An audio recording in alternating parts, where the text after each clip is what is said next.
Em Isaías capítulo 41 está um dos versículos mais lindos da Bíblia, um dos mais conhecidos, um dos mais citados. Não temas, porque eu sou contigo.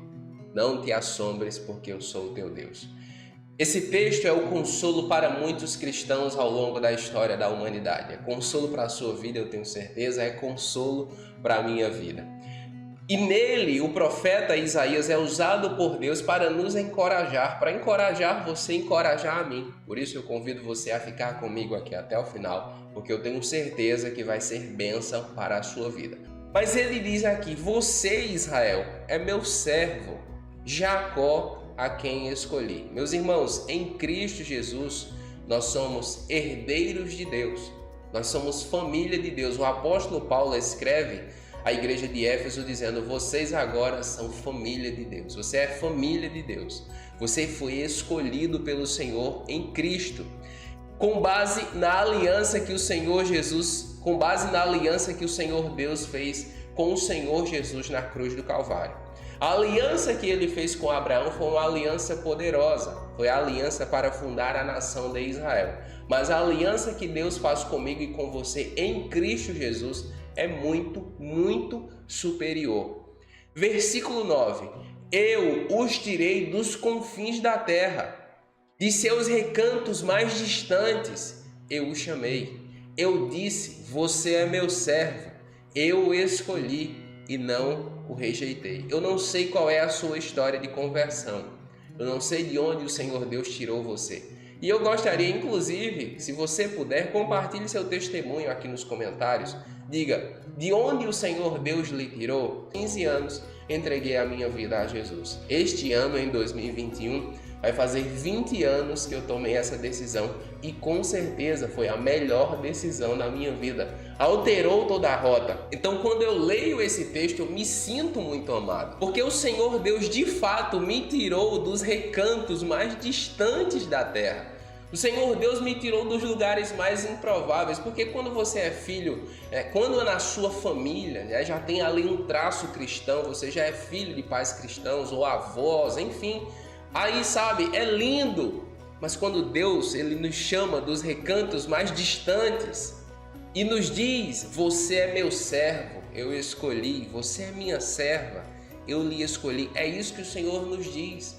É isso que Deus diz a você, é isso que o Senhor Deus diz a mim. Eu o escolhi, não o rejeitei. Versículo 10, por isso não tema, olha isso.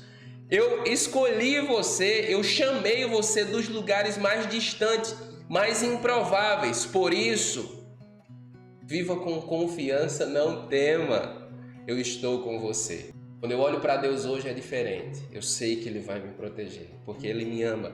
Ele quer proteger você. Ele quer segurar na sua mão direita. Ele quer guardar você, porque Ele lhe ama. Veja no versículo 13, ele diz, pois eu sou o Senhor, o seu Deus, que segura pela sua mão direita. Ele diz, não tema, eu o ajudarei. Eu não sei em que circunstância você chega nesse vídeo hoje. Não sei em que circunstância você está me ouvindo agora. Eu não sei. Não sei qual é a sua dificuldade, a sua situação, mas a promessa de Deus é real. Você não precisa viver com medo, porque Ele é o seu Deus e Ele quer ajudar você. O que é que eu faço então, Diego? Se coloque na presença dEle em oração, se derrame na presença dEle em oração e diga, Jesus, o que é que eu preciso fazer? O que é que eu devo fazer? Espere até que Ele lhe diga o que fazer, porque é certo, Ele vai dizer. O texto continua, meus irmãos, nesse reforço de que nós não devemos ter medo, versículo 14. Não tenha medo, ó verme Jacó, ó pequeno Israel, pois eu mesmo o ajudarei. Muitas pessoas se sentem ofendidas quando o Senhor Deus nos chama de verme aqui ou de bichinho.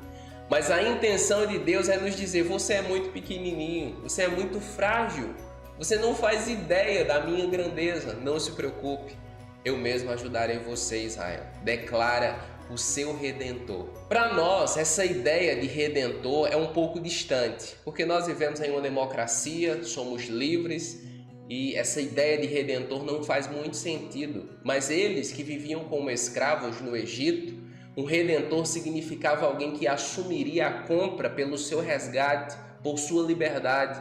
Alguém que pagou um preço para que eles fossem libertos. Esse é o redentor. Mas em nossa vida também houve esse resgate. Jesus pagou o preço para que nós fôssemos libertos das mãos do diabo e da morte e do pecado. O Santo de Israel é o nosso resgatador. Versículo 17. O pobre e o necessitado buscam água e não encontram. Suas línguas ressequidas estão de sede, mas eu, o Senhor, lhe responderei. Eu, o Deus de Israel, não os abandonarei. Estamos vivendo dias muito difíceis economicamente falando no Brasil. Dias de muita inflação, dias de muita escassez, dias onde a fome e a miséria têm aumentado drasticamente. E muitos dos nossos irmãos têm sido afetados por isso. Mas dentre tantas coisas, sempre que eu vou orar, eu me lembro das promessas do Deus que cuida de nós no deserto. E Ele está dizendo exatamente isso. O necessitado e o pobre busca água e não encontra. E muitas línguas estão desfalecendo de sede, mas eu, o Senhor, não vou abandonar o meu povo. O Senhor não vai abandonar você, igreja. Pode confiar nele. Ele conclui dizendo: abrirei rios nas colinas estéreis. Irmãos, isso aqui é sensacional. E fontes nos vales. Transformarei o deserto num lago e o chão ressequido em mananciais. O que é que Deus está dizendo para nós, povo? Não importa o contexto, não importa se tem jeito, não importa se você encontra um caminho, não importa se você encontra uma direção. Eu abrirei rios nas colinas estéreis. Eu transformarei o deserto num lago. Não importa, povo, se você confia em mim, eu vou cuidar de você. Essa é a promessa. Essa é a promessa de Deus para a sua vida, igreja. Essa é a promessa de Deus para a minha vida. No que você vai se apegar? A vida vai continuar do mesmo jeito. A minha vida vai continuar nas mãos daquele que diz: não temas, porque eu sou contigo. Não te assombres, porque eu sou o teu Deus. Não temas, porque se for necessário, eu abrirei rios nas colinas estéreis. Diego, não se preocupe, filho. Se for necessário, eu abro um rio em colinas estéreis para cuidar de você, para cuidar do meu povo. Essa é a minha esperança. Essa deve ser a sua esperança, tá? Confie no Senhor, porque a palavra que Ele diz para você hoje é: não temas, eu o ajudarei. Amém?